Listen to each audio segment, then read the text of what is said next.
Welcome back to another episode of RNT Fitness Radio, and today I'm joined by Vishal Shah, a fellow RNT'er based out in LA, who in the past year has completely transformed his body and life while working with us.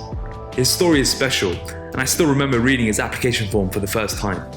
Having been diagnosed with stage 2 Hodgkin's lymphoma at the age of 16, his whole life changed, and after recovering from the cancer, he struggled with anxiety, his identity, and poor lifestyle habits for the next decade. Vishal's why is twofold. His first is to prove to himself that even after having cancer, he could achieve an athletic physique like his childhood heroes.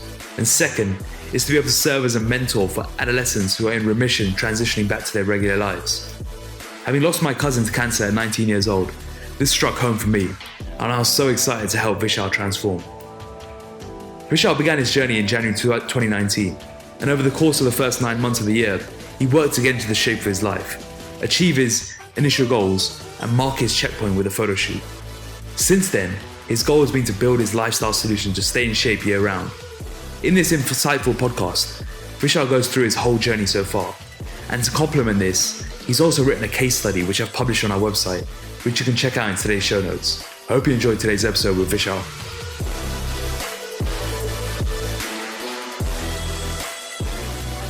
How's things? You good? I'm good, man. How are you? Yeah, very well, thank you. Very well. I got my Los Angeles t-shirt on. I'm an official California resident now. It's crazy, man. Your life has completely changed in the last 4 months since I saw you. It has completely changed. It has changed in ways that I visualized, and it's just amazing to see it all come true. So I'm incredibly excited, and you were there with me every step of the way. I mean, I remember we were walking on the beach, and you were like, "This is where I want to live," and I didn't think you'd do it that quickly. Do you? I don't know if you remember this, but in January, when we were chatting in some of our email exchanges, I was saying like there was 3 major things I wanted to accomplish. I wanted to get a new job. I wanted to really move to a place that I truly wanted to be. And I wanted to do this fitness and, physical and mental transformation. And, when I was doing my 2019 reflection, I'm like, wow, it all happened. Yeah. It all came true. It was amazing. Incredible. How are you finding the move now? Like now that you've gone from North Carolina to Los Angeles? Man, I'm not going to lie. It was the first 90 days of, quitting the job and kind of transporting my life over 3,000 miles to California it was challenging, but as we settled in here and we just my wife and I just did a day at a time mentality, right? So just you do one day at a time, see where we're at, and you try to start again the next day, and see what you can do better, reflect on that, and improve day by day. And so now we're feeling way more comfortable. We're feeling good, and yeah, it's been awesome. It's 70 degrees today, so I can't complain. Yeah, you've definitely lucked out on the weather, haven't you? Yeah, you got to come back soon, man. I'm sure I'll be back. I've been there too often to not come back. Yeah, we got to get you a spot out here next to the gym. Whereabouts in LA are you staying, roughly? So I'm in Playa Vista. It's right next to Culver City and Santa Monica, very close to where we were hanging out. Yeah, so it's about 2 miles from the beach. It's beautiful here. Amazing. And where are you working? Is it close by or downtown? Yeah, so I'm working in Santa Monica. So it's about 15 minutes away, even in LA traffic, which is a blessing. Are you walking or are you driving? No, I'm driving right now. It's about 8 miles. Okay. But I am buying a bike soon, so I'll get the bike to work, which will be fun. The thing about LA is everything's so spaced out. It's not like, even though you said you live near Santa Monica, to walk is always a difficult. It's impossible. I think that LA is just a gigantic suburb, and it's filled with like mini suburbs inside. It's not really a city, It's just a totally different. It's not like New York or Chicago. It's just a different type of city. Yeah, it's just not built for walking either, is it? Environmentally, they haven't designed it to walk in. Not really. I think like if you're staying in some of the coastal towns, coastal boroughs like Venice and Santa Monica, it's definitely easy to walk around in those areas. But if you're trying to go to where like Hirsch lives, it's very difficult to walk to that, that area in West LA, for example. But, so you guys hanging out a lot then? Yeah, no, we've been hanging out. We went to a Clippers game, which was different than totally different than a Lakers game. And yeah, no, it's been awesome hanging out with him. It's just great to have close friends nearby again. Yeah, brilliant. How are you? So obviously this start of this year has been a tough one from your physical state. We've been speaking quite a lot back and forth, very frankly, about nailing down your 3 S's. Should we kick it off by just discussing how you were really put to the test with your rules, your 3 S's, and essentially the lifestyle that you built throughout 2019 in North Carolina, having to make that adjustment to LA? I feel like we're finally getting some momentum again, but can you just go through I think it'll be very relatable to a lot of people who experience big changes in their lives, which you're not a stranger to, as we'll cover later on. But just to cover this topic specifically, do you want to just dive into it a bit more? Yeah, definitely. So I'll kind of start with what brought me to the downfall and then kind of what's been helping me get back up. I think change is necessary for everybody, right? I really believe that in order to grow, you have to experience some sort of change. And change is also extremely painful, depending on your perspective, because it's not always easy, even if it's for a good reason. And I think for me, what I really experienced was, changing to a new job was really difficult. I developed a comfort level with people, with my environment, with my schedule. You get used to how things are. And sometimes that level of comfort is scary because you have a great routine and everything. And then when that changes, everything else seemed to just crash. So I left my job at the end of November. And I remember from the first week of December onward, I had all of this time on my hands, but I was also aware of the fact that I had to move across country around the corner.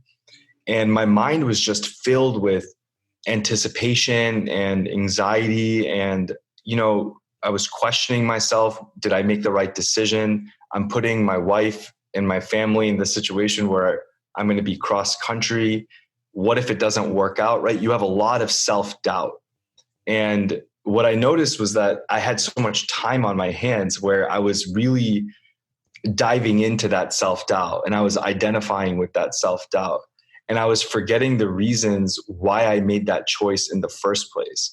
I had a reason that I wanted to change out of my job. I was looking to grow my career. I was looking to work for a company that I can have more of an impact on.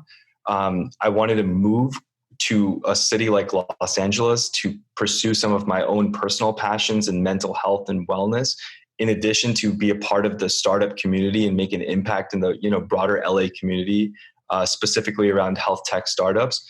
And more importantly, it was something that my wife and I dreamed of, right? It was something that we wanted to move out of North Carolina. We wanted to create a new life in a new city.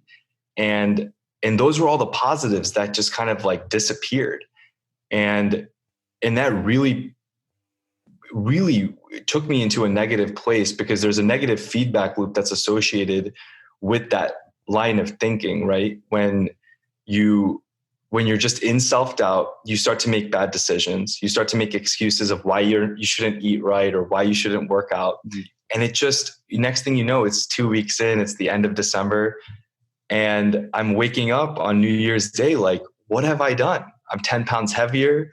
I'm feeling, I have pimples all over my face. I'm not feeling good. And it's time to wake up again and go back to what, made me who I was in 2019, which was routine, discipline, not taking life so seriously, but still having a framework to feel my best. And that's really what, that's really what brought me to right now.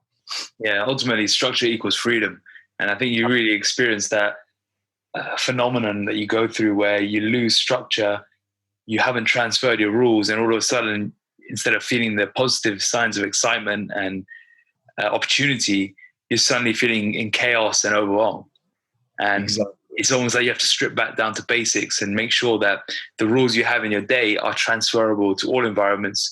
and they become more bulletproof to future situations. So it's completely normal what you've gone through. But I think now that you've almost baselined again, it's given us that platform to build upon. Absolutely. And I think one major thing that, myself and people don't prioritize enough is your support system, and leaning on your support system.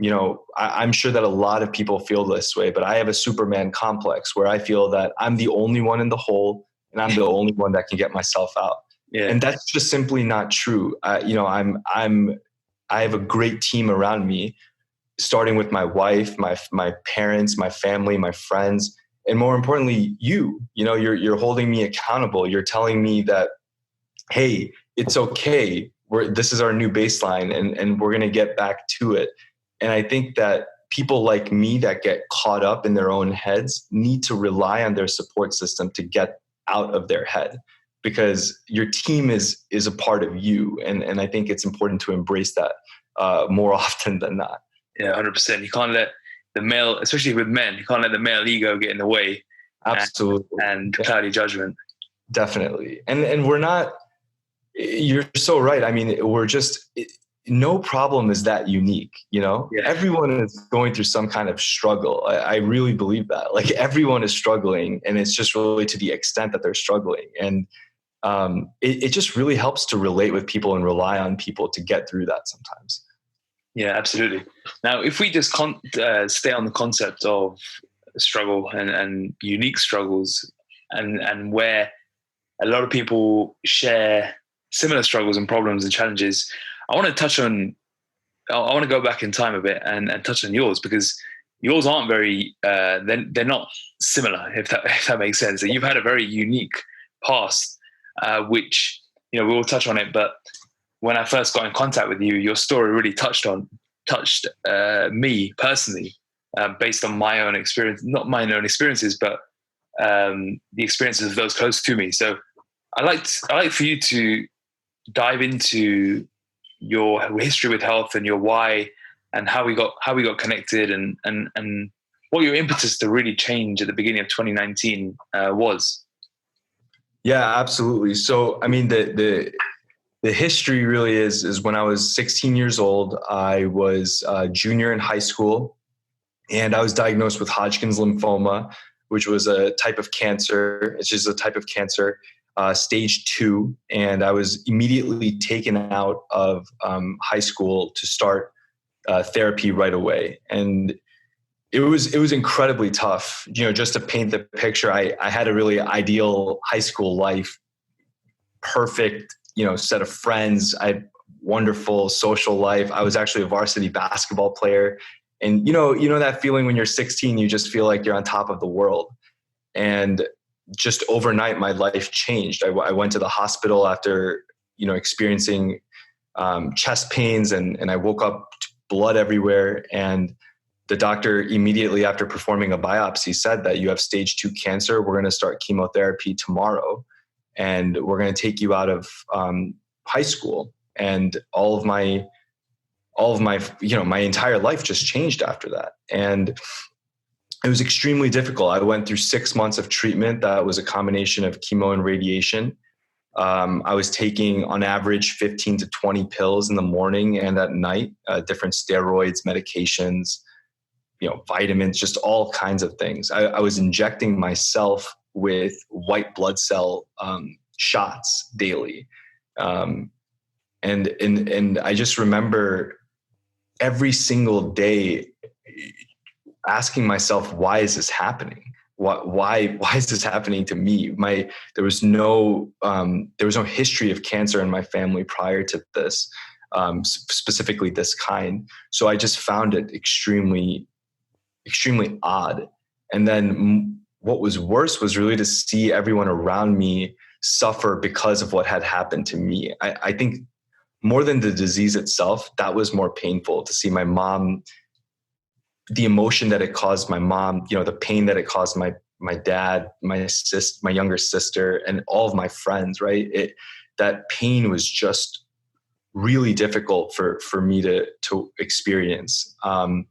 But that being said, I had this insanely optimistic quality about me at that time that was just contagious, not to toot my own horn, but I used to wake up every morning and say, why? And then I would immediately counter that and say, I'm going to beat this thing. And I remember when my hair was falling out, I would have patches in my head, and I would even say jokes like, the barber messed up. And it was just a constant state of comedy and fun and positivity. And I would visualize what it would feel like to be better again. And what I would visualize, what it would feel like to run, a 15K or a half a marathon one day. And that just used to get me going. And regardless of what I experienced that day, I remember I used to write in my journal every day and every night. I would say my gratitude. I would write down my affirmations of how I wanted to feel. And I would really internally feel that way. And it was just one of the most powerful experiences that I ever had. But to fast forward, that was 2006. And, I got better, and thank God everything cleared up, and I was able to go to college the year, after my senior year of high school. I started a little bit late, but I was able to immediately go to college, and life just moved on. I got a girlfriend, I got a job, internships, the whole nine. And almost, so 2019, that's 13 years later, 12, 13 years later. In 2018, I was getting married in December of 2018. And I was marrying the love of my life, my soulmate, my girlfriend at the time, who we were dating for 9 years. I was at the peak of my, job at the company that I was at. And something just didn't feel right. I would still go to sleep every night, leading up to the wedding. And I kept asking myself, why don't I feel happy? Why don't I feel at peace with myself? I have everything that I could ask for. And the wedding happened, the honeymoon happened. I came back in January of 2019, and I stepped on the scale and I just looked at myself. And I had this out of body experience where I just couldn't handle myself anymore. I was disgusted with myself, because the truth is I didn't feel authentic. I didn't feel honest. I knew that I was not physically well. I was not physically feeling well at all. I was not mentally there. I knew that I was mentally off. And what was really hard for me was that throughout all the years in the past, I was constantly giving advice to people, because they would organically, through different ways, were coming up to me and asking how to overcome mental health issues, physical health issues, sicknesses, diseases. Kids with cancer were asking me for advice, and I was constantly giving them advice. And what I realized that morning was that I wasn't practicing any of it. Mm. I wasn't mentally there. I wasn't physically in the peak of my condition. Yet I was going out and talking to people and giving them advice. And I remember that morning, I sat in my living room and I contacted you immediately. And I told you that I had two whys. One was I wanted to stop the excuses. I'm done blaming everything else in my life for not changing and not feeling the way that I want to feel physically and mentally. And number two, I really wanted to showcase to myself that you can go through some sicknesses physically, you can go through mental ailments, whatever the case may be, but you can get through it and you can achieve your peak and you can help other people achieve theirs. And that was really important to me, because I wanted to help adolescent kids with cancer that had experienced cancer get back on their feet and really believe and achieve the life that they wanted to achieve. And those were really the two center points of my why. We just take yourself back to when you were 16, 17. You had a very positive outlook on the whole situation. What were you feeling inside? There was doubt. There was no doubt about that. There was a sense of, well, what if this doesn't work, right? I was put on a protocol. I was the first in that specific type of cancer. I was put on a protocol where they had never tested it on another patient before. Of course, the different chemos, et cetera, have been done before, but the amount of therapy that I had received, I was the first patient in that protocol that had received it. So I always had a set of doubt inside of me, but that was external. Inside, deep in my heart, I had a unconditional faith in myself, in my oncologist, and in my team at that time, my family and my friends, that we were going to get through this. And that's the truth. No matter what external pain that I felt, and sometimes even mental pain that I felt, deep in my core, I just knew that it was going to be fine. And that faith really drove me to beat it, and even the doctor said at the end that we were able to beat this, I think 6 months before he anticipated, which was just incredible. So yeah, I mean, I really did feel positive in the inside. Did you have any health setbacks after this, or was once the Hodgkin's, once that was put to bed, have you been fine since? It's a really good question. So no, I mean, in that gap between 2007 post, disease being done, and 2018, towards the end of 2018, I used to get sick 6 to 7 times a year. I developed corneas in my eye, around my eye, about 6 corneas in my right eye and around 4 in my left. I used to get pneumonia, bronchitis, the flu. I mean, every single year, my immune system was shot. And I had my gallbladder taken out because my digestive tract was just, I developed gallstones over a period of time. I mean, because the diet and the structure was never there during that decade, it really caused me some serious health issues. Not in the sense of a disease, but just constantly getting sick.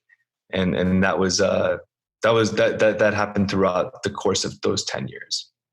Wow. And that was a result of the cancer treatment, or just your body in shutdown?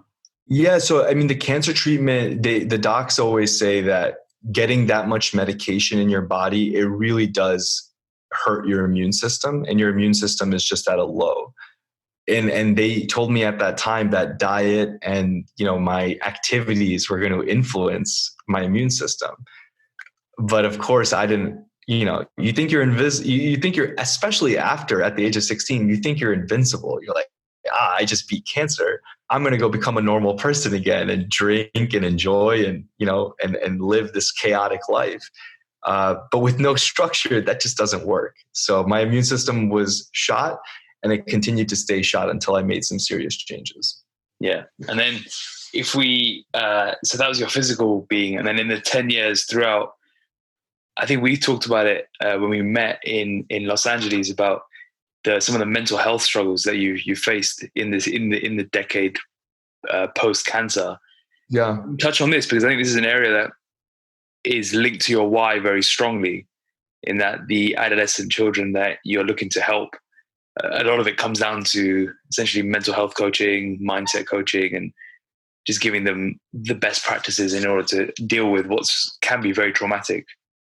Definitely. I think that, one thing that I didn't hold constant after my treatment was completed was, I didn't understand the concept of meditation at that time. It was just something that I organically did. I felt that when I was going through my treatment, it was important to slow my thoughts down. And it was important to concentrate on my breathing, because at that time, that's all I really knew. I was going through all this kinds of physical pain that when I used to take deep breaths, especially during chemo, it would help me just calm down. And I was able to just see things from a unique perspective. I would just see my thoughts, and I would know that I don't need to identify with those. I don't need to ride that, negative train. But once the treatment was over, what I noticed was that the self-doubt kept creeping up. Whether it was in a social setting, in my personal life, even professionally, I always had a negative attitude towards everything. I felt that, I'm not good enough, or I'll never be like that person. And I would always use an excuse, or I would blame it somehow on the disease, or I would use some sort of external excuse like, oh, I mean, my life is a little bit different than theirs. And that just continued to compound every single year. And it was really difficult because, I just kept living my life off of my ego, essentially, because I kept telling myself, well, hey, whatever, you've beat cancer, so life is good and you're going to be able to do all of these things. But internally, I was never actually aligned. I was never, sound in my thinking. I never truly had self-confidence. I never affirmed to myself that you can do whatever you put your mind to if you focus on that, right? The visualization techniques that I did at that time when I was sick, I completely lost. One thing that I mentioned was I used to write in a journal every single day. After my treatment was over, I never picked up a journal. I would just live, and I would never reflect. I would never try to just release my thoughts. I never quieted down. And those were some of the things that were really brought back into the surface in 2019 when we started to work together. And that really helped me achieve my goals across the board, not just physically, but mentally, professionally, and even personally. And I feel that that's incredibly important when it comes to best practices in mental health. So just to recap there, you've got meditation, breathing, and journaling as your three go-to methods for managing your mental health. Yeah, one that I would definitely add, I would put meditating and breathing in the same category. So meditating and breathing. The second is really this concept of visualizing, and I don't mean visualizing in the sense of, I visualize that I'm going to be rich one day, right? That's not really how it works. It's more, we all have desires. We all want to achieve things, but what we miss is the feeling, the emotion that goes along with that thing that you're desiring, right? And I think that there's a really important practice that everyone should do, where if you can see it and it's something that you want to go after, you got to also experience the emotion that is correlated to that. Because the body doesn't know the difference between something actually happening or you thinking it's happening, right? And that's true for negative things too. We all experience fear before we go up on stage and speak, or before this interview, right? Like, there are these butterflies in the stomach of, oh my God, what am I going to say? How am I going to say it? It's human nature to experience that. But you can easily change that into what you want, even if you don't have it today. And I think that's incredibly important for mental health practices. And then third is really to affirm that and to believe it and to have that faith in what you're saying and what you're doing. Can you just give an example of the visualization technique and the emotions attached? A more recent example. So something that as simple as this podcast. Go through how someone can visualize and give an example very clearly on this. Yeah. So if you don't mind, I'll actually do it for the photo shoot, because I think that was really a special feeling for me. Is that all right? Go ahead. Yeah, go ahead. So in January, to continue that story, right? We chatted and you sent me such a heartfelt video, and I remember that day I was like, I printed out, this is a hilarious exercise that, no judgment, right? I printed out my idol guys, right? The bodies. I remember I sent you a picture of Siddharth Malhotra. I had a David Beckham, Hrithik Roshan, a couple of my dudes that I wanted to build a body like, right? And I put it on my door in my office. And every morning I would wake up around 4:45, 5 o'clock, and I'd go into my room where I would meditate, and I would close my eyes and I would imagine what it would feel like to have that body. I would imagine what it would feel like mentally to be as disciplined as I can possibly be, from an eating standpoint, from a sleeping standpoint, from a thinking standpoint, what it would be like to be a world-class athlete. I had pictures of LeBron and Michael Jordan and all of my idols that I felt resembled excellence across the board. And I would genuinely look at them, and I would imagine myself and what it would look like if I had that. I would feel what it would feel like, inside, like what it would feel like to resemble excellence. And then I'd go to the gym and I would have the best workouts. Because I'm going in with this mentality that I am excellent. I am the definition of excellent. I'm the definition of work ethic, discipline, motivation, inspiration. And that just used to carry forward every single day. And I remember texting you after my photo shoot, and you were like, how do you feel? And I'm like, I feel excellent, and it was such a satisfying feeling to come full circle, to visualize it, to see it, to emotionally experience it, and then to actually achieve it. Amazing. Let's dive into the journey of 2019 then.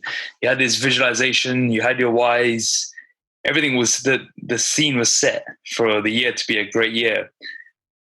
Talk us through some of the journey of 2019. Start with the initial essentially cleansing of the palate, where you're rebuilding your days and you're implementing the structure, strategy, and systems for success.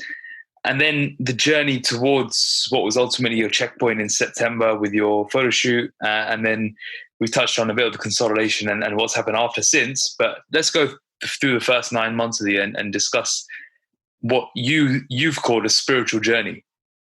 Definitely. It was absolutely a spiritual journey. I think the first thing was really what was probably the most difficult. And I know me and you have talked about this in the past as well, it was really difficult for me to check my ego at the door. I've never been accountable to anybody.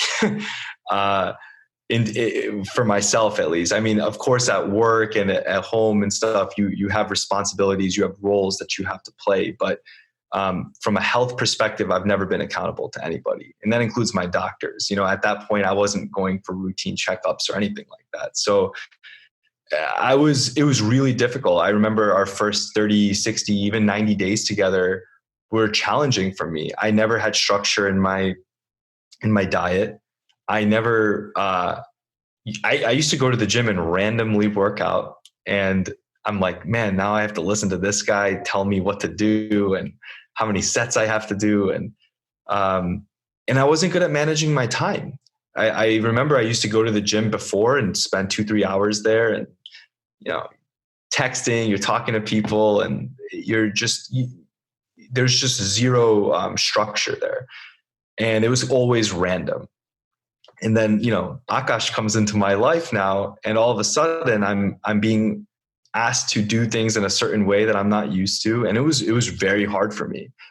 So I remember the first set of email exchanges we had, you would be honest and say, hey man, it seems like you're making a lot of excuses. You need to pull back here, because if you really want to, do your why, then you have to stop making excuses.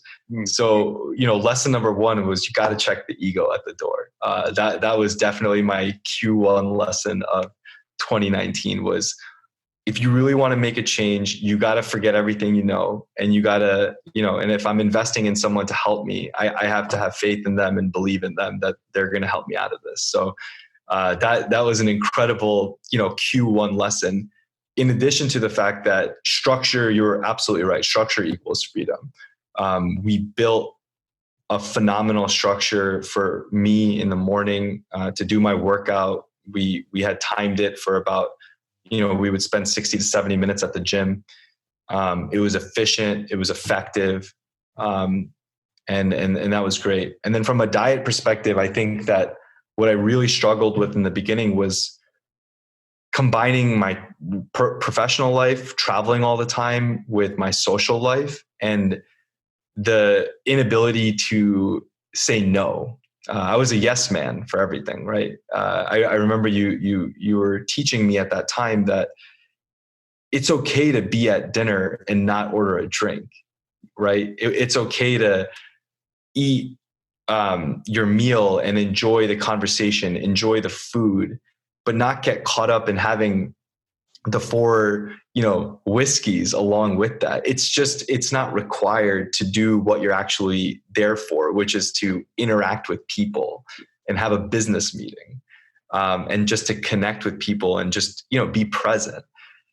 That was very difficult for me to understand in the beginning because I was so caught up in the social aspect of being out there, right? And you have this, I had this thing in my head where I have to drink, or I have to eat the burger because everyone's eating the burger. Oh, and I got to get the onion rings because everybody's getting the onion rings. Otherwise I'll get judged.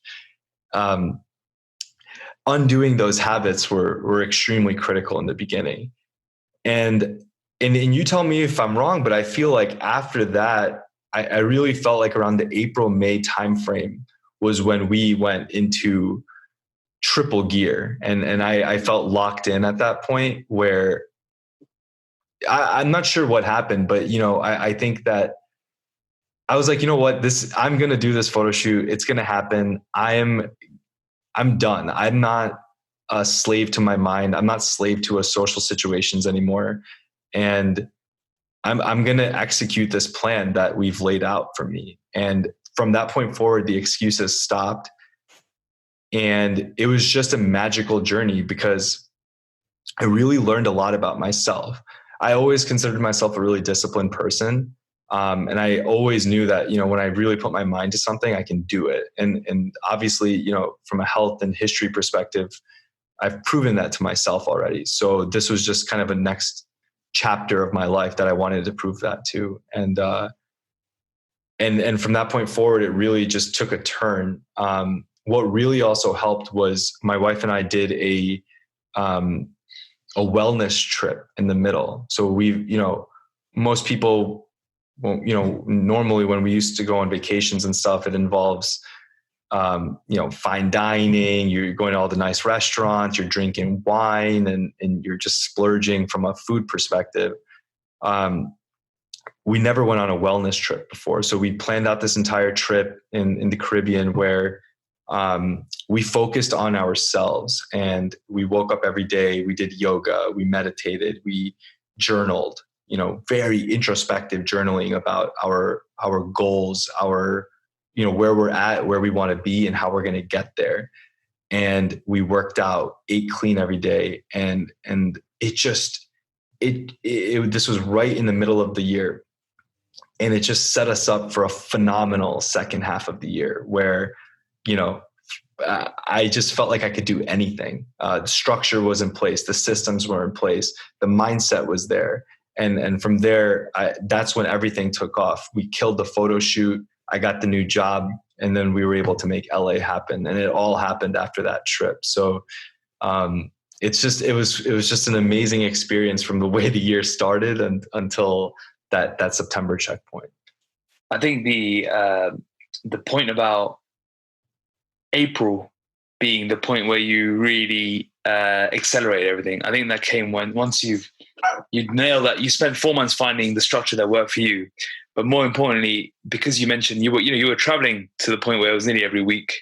You're traveling every week. You were in different hotels every week, and it just took a while to fine tune that strategy and system that you needed. And I think once you got the confidence of saying no a few times, of coming back from a trip and not gaining any weight, or coming back from a trip and actually losing some body fat, or going away and nailing all your workouts, each of these small wins just built that confidence that you could do this. And once you built enough confidence there and you solidified those 3 S's, that was when it was time to really push on and set the date for your first checkpoint and ultimately go through the grind and reach it. Absolutely. And you hit on one thing that is it was so true throughout last year. And honestly, I'm bringing that principle back into my life now, which is to really focus and celebrate and be proud of the small wins. I remember one thing that you told me, and it was just so impactful, which was, don't think about this as a 10 pounds, we got to lose 10 more pounds. go for 1% a week, 1% loss in body weight a week. And I started to apply that principle in every area of my life, right? Whether it was, hey, I want to meditate for 2 minutes longer than I did yesterday, or, I want to be on the treadmill for 2 minutes long, whatever it was, being proud of those small wins, because over a period of time that compounds into something big. And I think that's one of the most, that should be appreciated more often than not, because sometimes we think really big, but we don't appreciate the small steps to actually get that big win. Yeah, it's about the journey and progressive overload in all areas of your life. Absolutely. So Vishal, you reached this checkpoint, and you mentioned how you through this process you've been able to take your professional career to another level. You've made the move of your dreams. Your relationships are better than ever. Tell us why the physical is the vehicle. Yeah, I thought about this a lot throughout the journey last year. And I in my perspective, I think that the physical is the catalyst, because it's something that you can feel, you can touch. All of your sensory inputs are driven physically, right? And what I learned throughout last year was that a physical journey is no different than a mental journey, in the sense that if you want your muscles to grow, they need to tear. Of course, you and there's a bunch of other people that know the science of that way more than I do. But the thing that I learned, knowing nothing about, the actual science behind that, was that you need to be challenged in order to grow. And as I saw that unfold from a physical standpoint last year, I realized that mentally there's no difference, right? I was struggling with certain things. I started to become more aware of the fact of how I was struggling. I started to be more accepting of, hey, I have a lot of self-doubt. I don't have a lot of confidence. I do second guess myself a lot. I am a little more negative than I want to be. And I saw a lot of parallels between that and my workouts. It's like, okay, I want to build my shoulders, my chest, my legs, my back, right? These were just line items in my life that I wanted to improve. My cardio strength, right? And same thing from a mental perspective. There are these line items. There's my attitude, my perspective, the words that I was using. I wanted to change those things. And in order to change those things, I needed to challenge myself. I needed to put structure around those different things, right? And just doing this from a physical perspective, taking on this journey from a physical perspective, setting a goal for myself, creating habits, new habits, structures, and systems to achieve my goals really allowed me to apply the same principles and logic from a mental perspective. And I think that for me, what I found that the physical is a catalyst, because you can see the change much quicker, right? Because you're working every single day on it, and you're able to me, I was able to real time feel the changes that I was doing. And as a result, over time, I started to see the same as I practiced it from a mental perspective. And to me, the two just converged in September, where I was physically feeling at my best and mentally I was feeling my clearest. And I just can't agree with more when you say that the physical is a catalyst for the mental. Is there an argument to be said that the overwhelm, the chaos, and everything you've been feeling in during the house move was potentially because you maybe lost connection to this very catalyst, and you let some of your physical practices potentially slip because you thought, like you said earlier, that it couldn't be done when you're in a move?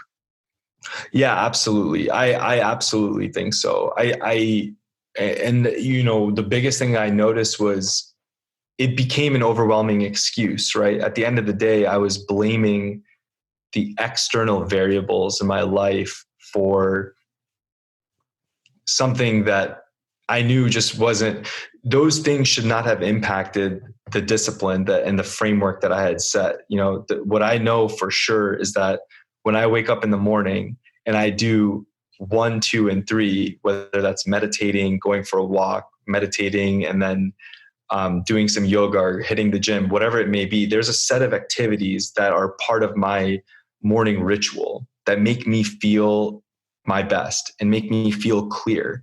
And when those things started to slip, everything else felt like it was slipping. And so I absolutely correlate that the lack of physical discipline and structure that I had in my life correlated to, messing up my diet, messing up my mental state, completely getting me out of equilibrium. And it compounded over time to a place where I felt like I didn't know who I was anymore. And it felt very similar to how I felt before we started the transformation journey in the beginning of 2019. But that self-awareness brought you back into focus this time. Absolutely. Tell us more about the spiritual change you've experienced in the past 12 months, how you've connected yourself more spiritually, and some of the insights you've gained through this. Yeah, definitely. I think, I'm still battling this right now. I think that's another important thing that I've been, especially after this move, I've been telling myself is that I'm not perfect. I'm not going to be perfect. And I don't want to claim to be perfect. My goal is to be the most authentic version of myself with everyone at all times. And so from a mental perspective, I still have a lot of work to do, but what I learned and what I've experienced over the last year was how to go from a pessimist to an optimist and really micromanage my thoughts and use, different practices to do that. And so the first thing that I learned was the importance of converting all negative thoughts to positive, or otherwise, another way of saying it is to see one good thing in everything. Because what I've noticed for myself, and I'm sure this is true for a lot of people, is that negative thoughts just linger, right? When you're happy about something, or when you compliment something, or you feel that sense of, joy about something, it goes pretty quickly. Like for example, a good memory in my head was when me and you went on this walk on the beach and we were just talking about that journey.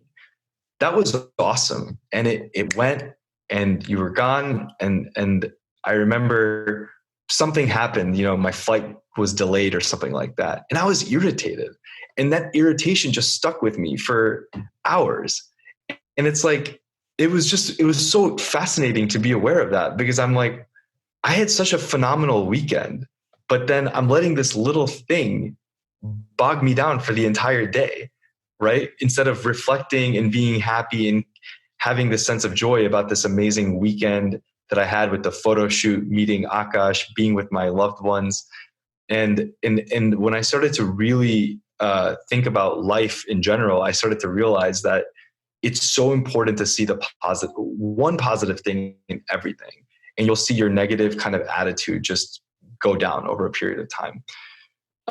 Number 2 was, and this is something that I'm actively working on now, is this idea of expression.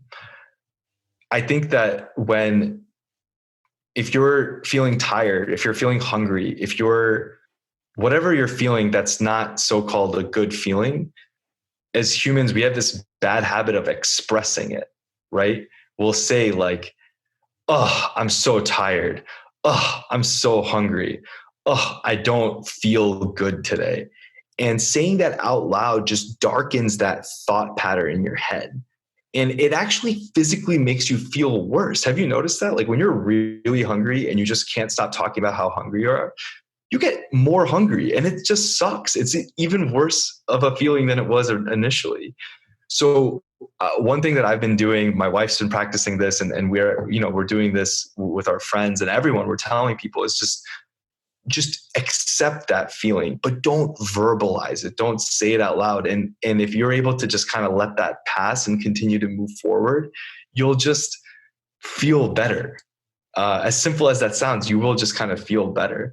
A few other really interesting things is just doing things that bring you peace and lessening the things that bring you stress. And I know that sounds simple, but one thing that I learned in 2019 that was really important was lessening my desires. Meaning, we live in such an amazing time where you can do a lot, right? There's a lot to do. There's a lot to dream of. There's a lot that you can accomplish, but sometimes it gets overwhelming. You want to be on top of all your books. You want to be on top of all your shows. Socially, you want to feel like, you want to be on the in on everything. And I realized at some point that I have to stay in my lane. I have a couple of goals and focus areas that I want to just hone in on, and everything else is going to become irrelevant to me. Right. And I think that's so important for peace and staying at equilibrium, because if you try to be the Renaissance person and try to be good at everything and you try to know everything, it is exhausting. And it goes back to one of our main principles from physical transformation, which is decision fatigue. You have too many things going on in your head, too many inputs, and next thing you know, you're exhausted. And it's a terrible feeling. So I think that's another highlight that, for me, would just help tremendously. When you're set to do your work with the children and the adolescents in the coming year, are these some of the lessons that you plan to convey towards them? Or are you approaching it in a different way? No, absolutely. I think the key there, and one of the big patterns that I've noticed, is how to rebuild confidence. So that's where I want to start, because it really does shake you up. You have this, unfortunately, you get a sense of self-doubt once it's completely over and you go back into the normal world. It's hard. No matter what anyone says, it's hard, because you just feel like you're starting at a lower position than everybody else. And so the first step is really how to rebuild your confidence. And the way that we rebuild confidence, and I think this is true for anyone, is remember what you do have, right? We remember the traits, the characteristics, the qualities, the support system. Just don't forget what you should be grateful for. The fact that you're here and you have an opportunity, just like everybody else, to try to be whatever you want to be. That was my biggest lesson that I wish I had learned earlier. And I for me, it's important to institutionalize that to anybody that I work with, is that, and that I speak to even now, is let's get confident. Don't have self-doubt. You can do it, and really have that growth mindset that we're going to make this work. If you can focus on it, if you can visualize it, if you can feel it, it's going to happen. And then bring in some of these other principles of how to mentally stay clear, how to stay at equilibrium, and then really actually go forward in accomplishing whatever it is that you want to do. Amazing. I can't wait to see you bring this to life in the schools that you're working with. I mean, just for the listeners who might not know, the reason why Vishal's story connected so deeply with myself is I lost my first cousin to a brain tumor when he was only 19 years old. So when I heard Vishal's story, it really kind of touched a string, because I could not relate it from a first person perspective, but from being around it and the impact it can have on a family. So I think what you're doing is going to be incredibly life-changing, and I'm looking forward to seeing it in action. Which brings me to the next question: is have you got a plan of action in place for this in 2020 or maybe later on? Yeah, no, it's a great question. So, my timeline got a little shifted with some of the changes, but what I really wanted to do is kind of take two paths. One was start by creating content. So I'm actually, in process of writing a blog that I'm going to be publishing soon. And I know that you're going to be helping me out with that. So that's number one. And number two, I'm actually speaking to children's hospitals back in North Carolina, New Jersey, where I actually had my treatment done. And my wife and I are going to make a couple of visits at the children's hospitals in LA here, just to find local charities, et cetera, that we can start sharing these ideas with, and really collaborating with them, and using things that they're already doing with some of these kids to make an impact. The biggest thing that I've realized is really impacting the parents as well as the kids. So we're really going to just start actively, participating in different charitable events, et cetera, and start talking through some of these themes. My goal is to break it down theme by theme, and really just connect with some of these kids around those themes, see how they interact, and then iterate the model from there. But the goal is really across the board. My vision is I want to make an impact on all adolescent kids that are going through any kind of sickness.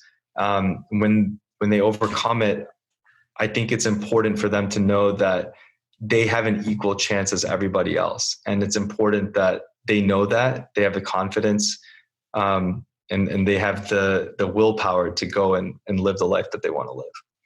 Speaking of support systems, for anyone who's listening and they may have a close family member who's going through some form of sickness, which can be very debilitating, what advice do you give to the people who are around it, and what makes a good support system for these people?